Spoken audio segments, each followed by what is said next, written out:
আওয়ামী লীগের সন্ত্রাসী সঞ্জয়, অজয় আর হচ্ছে মনি, সেলিম, এরা তিনজন এই রাতের অন্ধকারে এই কাজটা করছে আমার বিল্ডিংয়ের। ওদের বিল্ডিংয়ের নিচ খুঁজতে যে আমার অর্ধেক জায়গা খুদে নিয়ে গেছে, নিয়ে তারা এই বিল্ডিংটা ভেঙে ফেললো। চোখের সামনে ভেঙে যাচ্ছে আমার বিল্ডিংটা।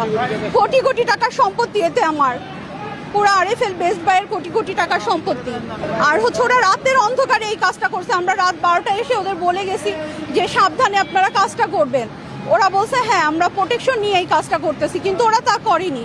ওরা হচ্ছে রাতের অন্ধকারে এই কাজটা করে আমার বিল্ডিংটা ফেলে দিল। ওরা বিল্ডিং এর কাজ করতে চায়। আমাদের কাছে আসলে আমরা বললাম যে আমাদের যে পৌরসভার যে নিয়ম আছে সেই নিয়ম অনুযায়ী 3 ফিট দূরে বা 4 ফিট দূরে বিল্ডিংটা করো, কিন্তু ওরা তা না করে গতকালকে থেকে রাত্রেবেলা গভীর অন্ধকারে আমার বিল্ডিংয়ের নিচে প্রায় 2 ফিট খুঁজে নিচের দিকে চলে আসে। আমাদের কথা না শুনে কাজ করে এবং এখানে আমরা আরএফএল বেস্ট বাইয়ের সাথে আমাদের কোটি কোটি টাকার সম্পত্তি সহ আমাদের বিল্ডিংটা প্রায় 2 কোটি টাকার বিল্ডিং ভাঙে ওই নিচে পড়ে যায়। তার সরকারি যে নীতিমালা অবলম্বন করে বিল্ডিংটা করতে হয়, যে সেফটি মেজার করে করতে হয়, একটা বিল্ডিংয়ের পাশে আর একটা বিল্ডিং করতে হলে নিরাপদ দূরত্ব রেখে করতে হবে, সেফটি মেজার এর কোনোটাই ফলো করেনি। অর্থাৎ সরকারের সব রকম বিধি লঙ্ঘন করে এরা কাজ করছে ইচ্ছাকৃতভাবে। মোনালিসা হেভি ফ্লো 15 পিস প্যাকেটের সাথে 8 পিসের একটি প্যাকেট একদম ফ্রি।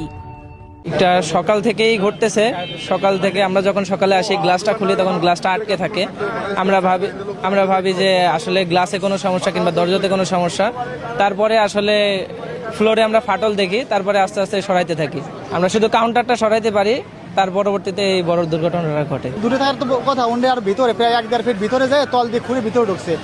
মানে রাত্রে অন্ধকার পর সকালের ঘটনা পর আমরা নিষেধ করলাম, বলছে না কিছু হবে না। আরও আমাদের সাথে মানে ধমক দিল যে আপনারা বেশি বোঝেন নাকি, এটা ভিতর দিয়ে সিমেন্ট দিলে আবার ঠিক হয়ে যাবে। এটা আমরা বলতে সাথে সাথে আমাদের সামনে একদম দোষে পড়ে গেছে।